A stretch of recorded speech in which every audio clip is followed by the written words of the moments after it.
Hello everyone, जय Shri Ram. Welcome back to my channel latest update for life. जैसा कि आप जानते होंगे, हम अपने चैनल पे श्री रामचरितमानस की सीरीज को स्टार्ट कर चुके हैं, जिसके आज 14 वीडियो है और 14 लेक्चर है, जिसमें हम रामचरितमानस बाल खंड की 14 हेडिंग कंप्लीट करेंगे, जो कि है मानस का रूपक और महात्म्य। चलिए शुरू करते हैं। जस मानस जेहि विधि भयउ जग प्रचार जेहि हेतु, अब सोहि कहु प्रसंग सब सुमिरी उमा भ्रश हेतु। यह रामचरितमानस जैसा है, जिस प्रकार बना है और जिस हेतु से जगत में इसका प्रचार हुआ, अब वही सब कथा में श्री उमा महेश्वर का स्मरण करके कहता हूँ। इस दोहे में तुलसीदास जी कह रहे हैं कि ये रामचरितमानस जैसा भी बना है, जैसा भी है, मैं इसके निर्माण का शुरुआत कर रहा हूँ श्री शिव जी का स्मरण करके। शंभु प्रसाद सुमति हिय तुलसी, रामचरितमानस कवि तुलसी। करहि मनोहर मति अनुहारी, सुजन सुचित सुनी लेहु सुधारी। श्री शिव जी की कृपा से उसके हृदय में सुंदर बुद्धि का विकास हुआ, जिससे यह तुलसीदास श्री रामचरितमानस कवि हुआ। अपनी बुद्धि के अनुसार तो वह इसे मनोहर ही बनाता है, किंतु फिर भी हे सज्जनों, सुंदर चित्त से सुनकर इसे आप सुधार लीजिए। तुलसीदास जी यहाँ पर अपनी ही बात कर रहे हैं और यहाँ पर वो अपने ही बारे में कह रहे हैं कि मेरे अंदर बुद्धि नहीं है, मैं बुद्धिहीन हूँ और मेरे अंदर इतना ज्यादा बुद्धि का विकास नहीं हुआ है, परंतु मैंने जिस प्रकार भी रामचरितमानस का निर्माण किया है, आप सभी सज्जन इसे बहुत ही प्रेम पूर्वक ग्रहण करें। मिथल हृदय अगाधु, वेद पुराण उदिति घन साधु। बरसहि राम सुजस बर बारी, मधुर मनोहर मंगलकारी। सुंदर बुद्धि भूमि है, हृदय ही इसमें गहरा स्थान है, वेद पुराण है, समुद्र है और साधु संत मेघ है। वह साधु रूपी मेघ श्री राम जी के सुयश रूपी सुंदर मधुर मनोहर और मंगलकारी जल की वर्षा करते हैं।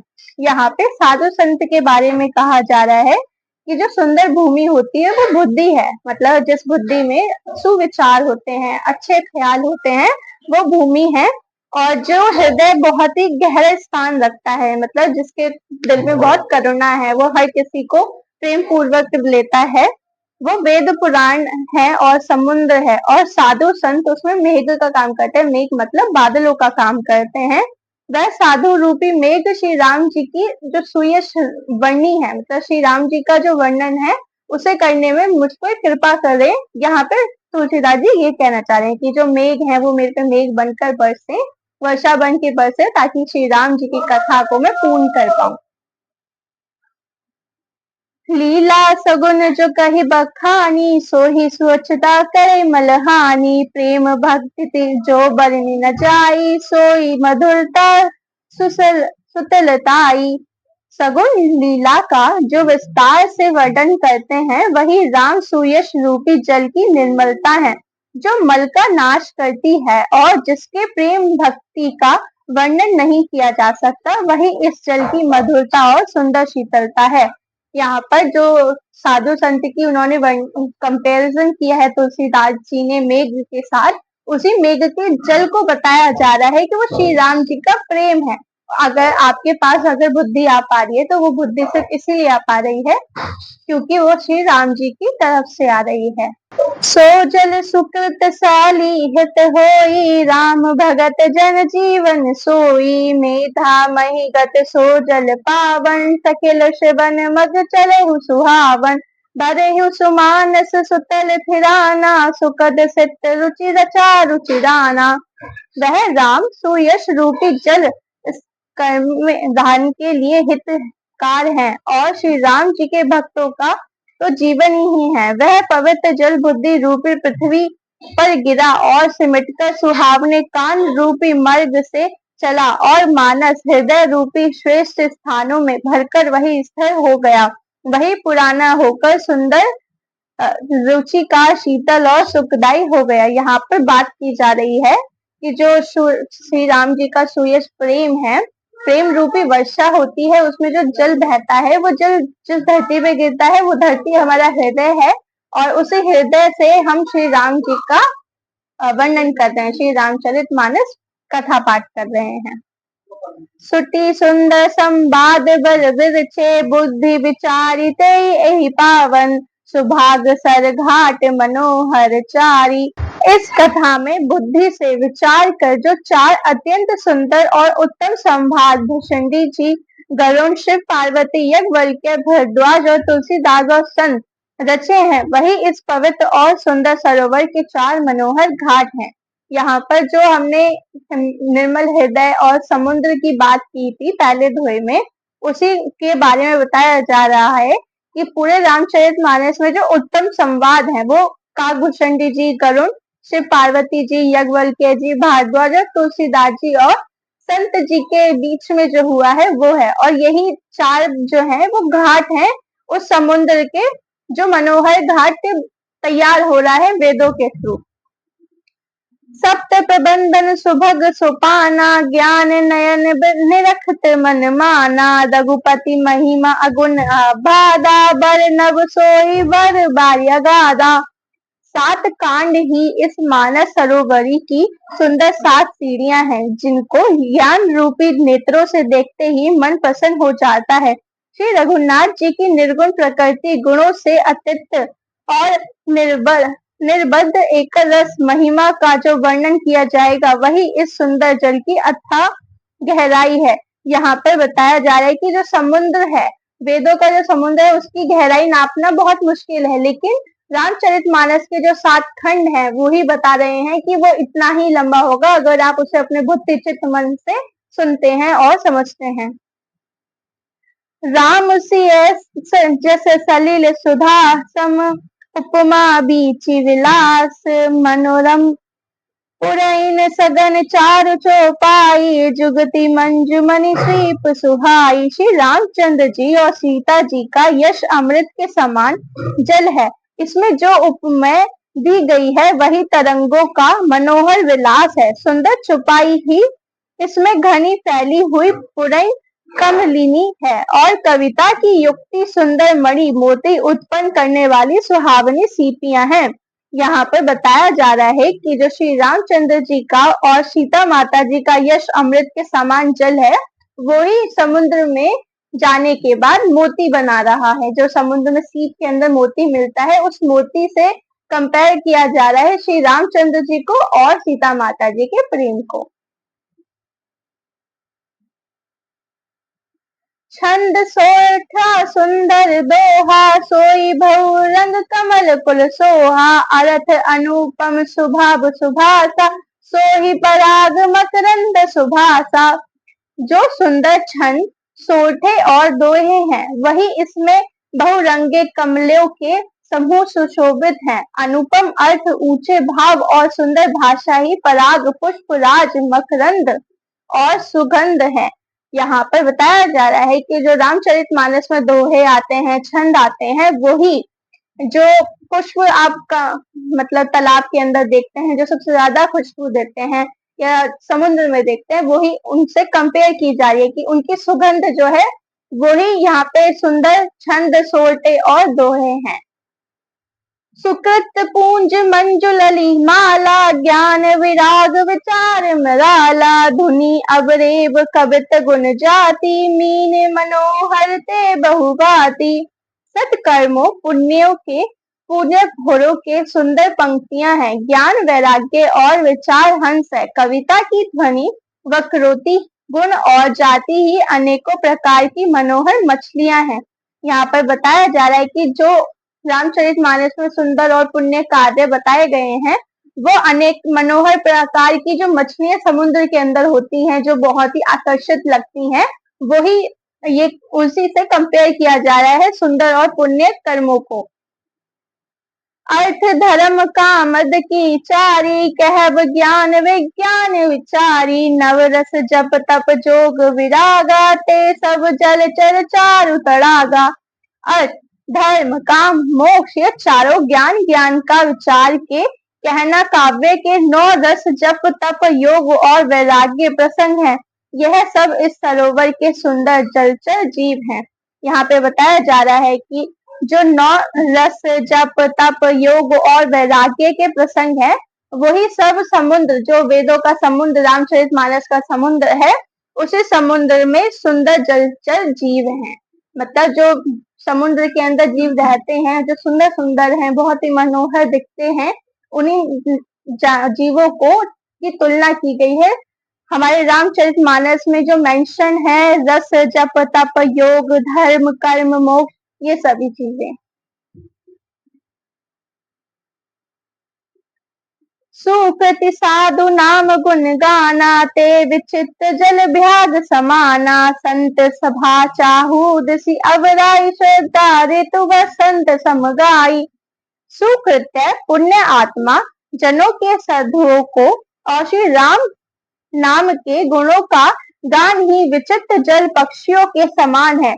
संतों की सभा ही इस सरोवर के चारों ओर की अमराई है और श्रद्धा वसंत ऋतु के समान कही गई है। यहाँ पे बताया जा रहा है जो पुण्य आत्माएं होती हैं साधु संतों के अंदर, और जो श्री रामचंद्र जी का नाम गुणगान करते हैं, उनका जो विचित्र चरित्र है वो जल के पक्षियों के समान है। जो जल पक्षियां होते हैं, आपने देखे होंगे कुछ पक्षी होते हैं जो जलों के ऊपर, मतलब जल से, समुद्र के जल से ही जीवित होते हैं, उसमें जो मछली आते हैं उन्हें खाते हैं या उसी के तट पर ही रहते हैं।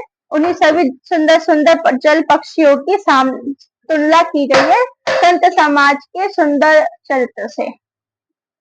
भक्ति निरूपण विविध विधाना, क्षमा दया दम लता विताना, समजम नियम फूल फल ज्ञाना, हरिपद रीति रस वेद बखाना। नाना प्रकार से भक्ति का निरूपण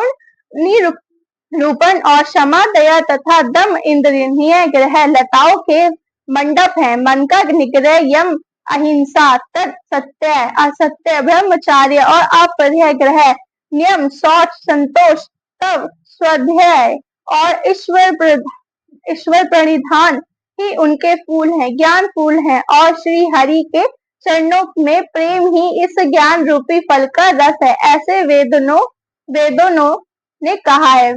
यहाँ पे बताया जा रहा है कि जो नाना प्रकार से भक्ति निरूपण है, लाइक क्षमा दया तथा दम, ये सभी ना सुंदर पक्षियां जिस पेड़ पे बैठते हैं उस पेड़ की सुंदर सुंदर लताएं हैं। और यहाँ पर ऐसा बताया जा रहा है कि ये सभी श्री हरि के चरणों में समर्पण होते हैं, जिसकी वजह से इनको ज्ञान की प्राप्ति होती है। और ऐसा जो बात है, ऐसी बात वेदों में लिखी गई है।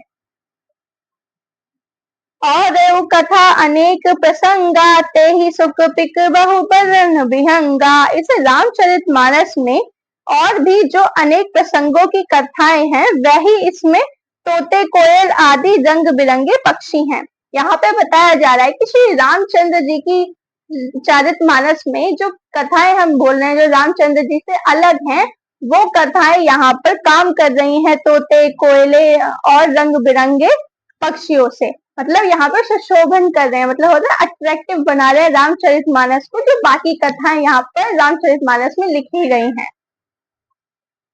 पुलक बाटिका बाध बन सुख, सौभाग्य बिहारू, माली सुमन स्नेह जल सिंचित लोचन चारू। कथा में जो रोमांच होता है वही वाटिका बाग और वन है, और जो सुख होता है वही सुंदर पक्षियों का विहार है। निर्मल मन ही माली है, जो प्रेम रूपी जल से सुंदर नेत्रों द्वारा उनको सींचता है। यहाँ पे बताया जा रहा है कि जो श्री रामचरितमानस में कथा में आपको जो रोमांच दे रहा है, मतलब जिससे आपका इंटरेस्ट बढ़ रहा है, वो इसमें वाटिका का काम कर रहे हैं, मतलब जो बाग होते हैं उनका काम कर रहे हैं, जिसमें आपको सुख मिल रहा है। आप सुंदर पक्षियों को देखकर, उनकी चहचहाहट सुनकर, वो चीज यहाँ पे रामचरितमानस की जो कथा है उससे कंपेयर की जा रही है। जे गावही यह चरित संभारे, ते एहि ताल चतुर रखवारे, सदा सुनहि सादर नर नारी, ते सुरबर मानस अधिकारी।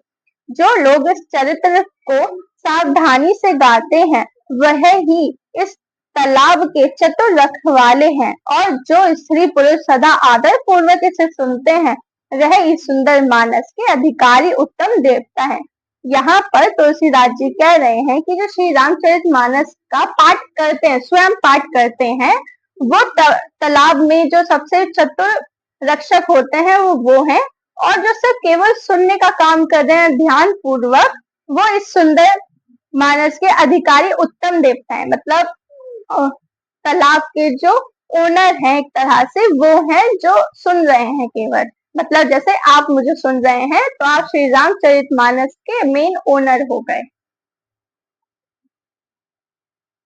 अति खल जे विषय बग खागा, एहि सर निकट न जाहि अभागा, संभुक भेक सेवार समाना, इहन विषय कथा रस नाना।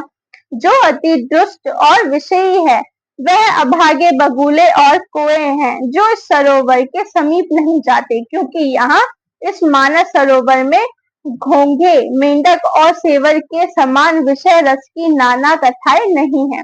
यहाँ पे बताया जा रहा है कि जो लोग दुष्ट हैं या जो लोग राम भक्ति से विमुख हैं, जिनके जिनके चित्त में राम जी का वास नहीं है, उन लोगों की तुलना यहाँ पर मानस में जो मतलब सरोवर में या तालाब में जो मेंढक, कीड़े मकोड़े होते हैं उनसे की जा रही है। और उनसे की जा रही है जैसे बगुले और कुएं, जो मतलब मेंढक वगैरह हो के तो कान में थोड़ा बहुत पहुंच भी जाएगा, मतलब तालाब में कभी ना कभी तो वो जाते ही है, लेकिन जो कौवे और बगुले हैं वो तो तालाब के अंदर जाते ही नहीं है, तो उनको ज्ञान कभी मिल ही नहीं पाता है। ही कारण आवत ही हारे, कामी काख बालक विचारे, आवत एही सर अति कठिनाई, राम कृपा बिनु आई न जाई। इसी कारण बेचारे कुएं और बगुले रूपी विषयी लोग यहाँ आते हुए हृदय हार मान जाते हैं, क्योंकि इस सरोवरात्मक आने में कठिनाइयां बहुत है। श्री राम जी की कृपा बिना यहाँ नहीं आया जा सकता। यहाँ पे बताया जा रहा है कि जो नास्तिक हैं, जो पूजा नहीं करते हैं, जो असंत बुद्धि के लोग हैं, वो श्री रामचरितमानस जी के तालाब तक बिना राम जी की इच्छा के पहुंच ही नहीं पाते, क्योंकि उन्हें बहुत सारी कठिनाइयों को सामना करना पड़ता है, और कठिनाइयों का सामना करते करते एक मूवमेंट पे आके वो गिव अप कर देते हैं, इसलिए वो पहुंच ही नहीं पाते तालाब तक। कठिन कुसंग कुपथ का राला, तीन के वचन भाग हरि विहाला, ग्रह कारज नाना जंजाला, ते अति दुर्गम सेल विशाला। घोर कुसंग ही भयानक बुरा रास्ता है, उन कुसंगियों के वचन ही बाघ, सिंह और सांप है। घर के काम काज और गृहस्थी के भांति भांति के जंजाल ही अत्यंत दुर्गम बड़े बड़े पहाड़ हैं। यहाँ पे बताया जा रहा है कि जो घोर कुसंग है, मतलब जो बहुत ज्यादा गंदे रास्तों का चयन करते हैं या गंदे लोगों का संग रखते हैं, वो इस बाघ तक, मतलब इस तालाब तक कभी पहुंच ही नहीं पाते, जैसे बाघ, सिंह और सांप। और अगर वो पहुंच भी जाते हैं तो वो ग्रहण ही नहीं कर पाते हैं। बन बहु विषम मोह मद माना, नंदी कुल तर्क भयंकर नाना। मोह, मद और मान भी बहुत से बिहड़ वन है, और नाना प्रकार की कुतर्क की भयानक नदियां हैं। यहाँ पे जो मोह, माया, मन में लोभ होता है, वो उसकी तुलना की जा रही है भयानक नदियों से, जो समुद्र में जाके मिलती हैं, उनकी तुलना की जा रही है यहाँ पे।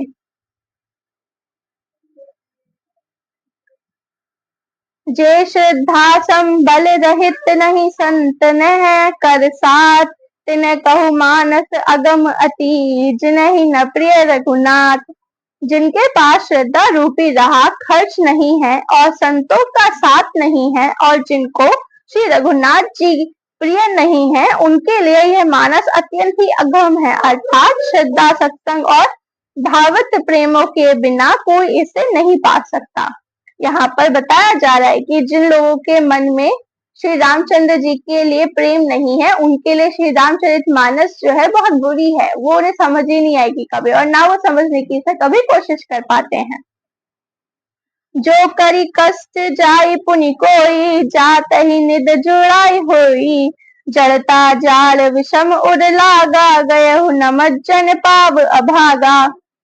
यदि कोई मनुष्य कष्ट उठाकर वहां तक पहुंच भी जाए, तो वहां जाते ही उसे निंद रूपी जूड़ी आ जाती है। हृदय में मूर्खता रूपी बड़ा कड़ा जाड़ा लगने लगता है, जिससे वहां जाकर भी वह अभागा स्नान नहीं कर पाता। यहाँ पे बताया जा रहा है जैसे कुछ लोग होते हैं इस समय सर्दी के समय में गंगा स्नान के लिए चले जाते हैं, परंतु स्नान वो कर ही नहीं पाते। क्यों? क्योंकि उन्हें ठंड लगने लगती है। तो यहाँ पर यही बताया जा रहा है, जो विषैले बुद्धि के लोग हैं वो श्री रामचरितमानस के द्वार तक मतलब घाट तक पहुंच जाते हैं, लेकिन ठंड का बहाना लेके, कभी नींद का बहाना लेके वो कभी श्री रामचरितमानस के ज्ञान में स्नान ही नहीं कर पाते हैं।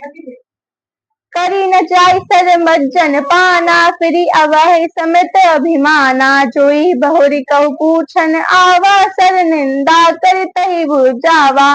उससे उसे सरोवर में स्नान और उसका जलपान तो किया नहीं जाता, वह अभिमान सहित लौट आता है। फिर यदि कोई उससे वहां का हाल पूछने आता है तो वह अपने अभाग्य की बात न कहकर सरोवर की निंदा करके उसे समझाता है। जैसे आपने कहा देखा होगा कि लोग बात सर्दी का बहाना लेके जैसे गंगा जी गए हैं और वहां पे स्नान नहीं किया, बस मुंह हाथ धोकर चलते बने आए हैं, ये कहकर कि हमारे अंदर क्षमता नहीं थी, ये नहीं कहा उन्होंने किसी को भी जाके। वो क्या करने लगते हैं, निंदा करने लगते हैं कि पानी ही ठंडा था, ठंडे हो रही थी, मैं तो स्नान इसलिए नहीं कर पाया, अगर गर्मी होती तो मैं कर लेता। तो वही चीज यहाँ पे बताई जा रही है कि जिन्हें श्री रामचरितमानस में कोई रुचि नहीं है या राम कथा में रुचि नहीं है, उन्हें ये समझ नहीं आएगा। जब उन्हें वो समझ नहीं आएगा तो वो इसी की निंदा करने लगेंगे, वो अपने आप को सर्वोपरि कर देंगे। सकल विघन ब्याहि पै नहीं तो ही, राम सुकृप बोलो कहि जेहि, सोई साध सर मज्जन करही, महाघोर त्रियताप नजरही। यह सारे विघ्न उसको नहीं व्यापते, बाधा नहीं देते, जिसे श्री रामचंद्र जी की सुंदर कृपा दृष्टि से देखते हैं, वही आदर पूर्वक इस सरोवर में स्नान करता है और महान भयानक त्रिता से आध्यात्मिक आधिदेविक आदि भौतिक तापों से नहीं चलता। यहाँ पर बताया जा रहा है कि जिन लोगों पर श्री रामचंद्र जी की कृपा है, श्री रामचंद्र जी जिन्हें प्रेम से भक्ति भाव से देखते हैं, जिन्हें श्री रामचंद्र जी ने अपनी भक्ति का तोहफा दे रखा है, उन लोगों को कोई भी दिक्कत नहीं होगी। वो जाएंगे, वो कैसे भी अपना कठिन मार्ग भी होगा उसको भी क्रॉस कर वहां तक पहुंचेंगे और स्नान भी करेंगे। नर यह सर तजहि न काहू, जिनके राम शरण बल बाहू, जो नहीं चाहे एहि सर भाई, सो सतसंग करे मन लाई। जिनके मन में श्री रामचंद्र जी के चरणों में सुंदर प्रेम है, वह इस सरोवर की कभी नहीं छोड़ते। यह भाई जो इस सरोवर में स्नान करना चाहे वह मन लगाकर सत्संग करे।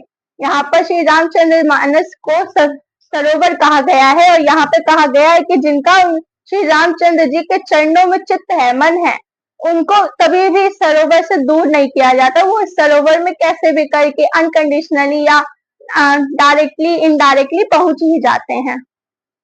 और यहाँ पर तुलसीदास जी ये कह रहे हैं कि जिसे श्री रामचरितमानस के सरोवर में स्नान करना है वो ये सत्संग बहुत ही ध्यान से सुने, उन्हें ये जरूर समझ आएगा।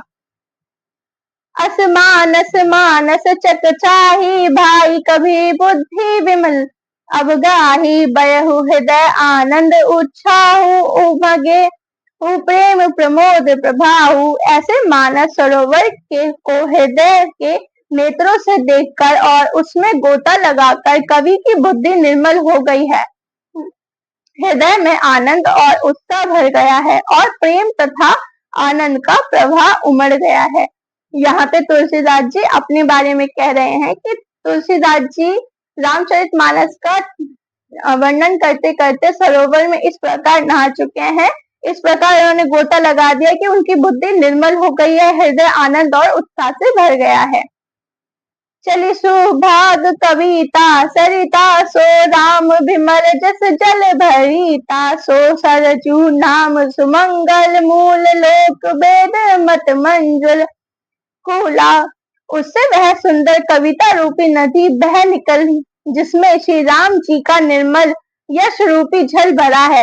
इस कविता रूपिणी नदी का नाम सरयू है, जो संपूर्ण सुंदर मंगलों की जड़ है। लोक मत और वेद मत इसके दो सुंदर किनारे हैं। यहाँ पर तुलसीदास जी कह रहे हैं कि कविता रूपी नदी जो है, मतलब जिस नदी में तुलसीदास जी ने स्नान किया है और कविता वो लिख रहे हैं, उसका नाम है सरयू। और जो सरयू नदी है वो सिर्फ केवल नदी नहीं है, वो संपूर्ण मंगलों के करने वाली एक मात्र एक जगह है जहाँ से सारे मंगल कार्य शुरू होते हैं।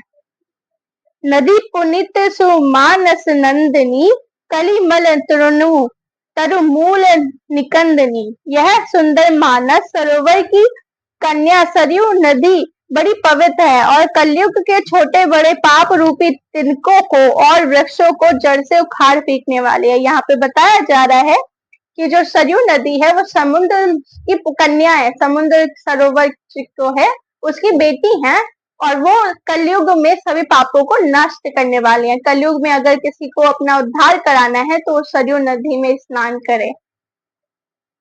श्रोता त्रिभद समाजपुर ग्रामा नगर देवकुल सत संत सभा अनुपम अवध सकल सुमंगल मूला। तीनों प्रकार के श्रोताओं का समाज ही इन नदी के दोनों किनारों पर बसे हुए पूर्व गांव और नगर हैं, और संतों की सभा ही सब सुंदर मंगलों की जड़ अनुपम अयोध्या जी है। यहाँ पे बताया जा रहा है कि जो श्रोता समाज है, जो सुन रहा है मुझे श्री रामचरितमानस का पाठ करते हुए, जो मुझे देख रहे हैं या सुन रहे हैं, और जो संत गांव में या नगर में कहीं पर भी हैं, वो इस सभा में बहुत ही सुंदर लोग हैं, और इसमें मंगलों की जड़ है अयोध्या जी। मतलब अयोध्या धाम की यहाँ पे तुलना की गई है संत समाज से, और बताया गया है कि जो श्रोता लोग यहाँ पे मुझे सुन रहे हैं वो उतने ही सुंदर हैं और उतने ही अच्छे हैं जितना अयोध्या धाम है। राम भक्ति सुर सरतहि जाय मिली, सुकृत सरजु सुहाई, सानुज राम समरज सुपावन मिले महानुद, सोन सुहावन सुंदर कीर्ति रूपी सुहावनी सरयू जी, राम भक्ति रूपी गंगा जी जा मिली। छोटे भाई लक्ष्मण सहित श्री राम जी के युद्ध का पवित्र यश रूपी सुहावन महा आनंद सोन उसमें आ मिला। यहाँ पे बताया जा रहा है कि जो सुंदर कीर्ति रूपी सुहावनी सरयू माता है, सरयू नदी है, और राम भक्ति जो है वो गंगा जी हैं, जो दोनों आपस में जहाँ मिलती हैं यश रूपी सुहावन सोन नदी में। तो यहाँ पर दो नदियों के बारे में, मतलब सरयू नदी और गंगा जी नदी के बारे में बताया गया है कि वो कीर्ति रूपी हैं और वो राम भक्ति रूपी हैं, और वो दोनों जब मिल जाती हैं तो एक महा आनंद बनता है। जुग विच भगति देव धुनि धारा, सोहित सहित सुवृत विचारा, त्रिभिद ताप त्रासक तिमुहानी, राम स्वरूप सिंधु सुमहानी। दोनों के बीच में भक्ति रूपी गंगा जी की धारा ज्ञान और वैराग्य के सहित शोभित हो रही है।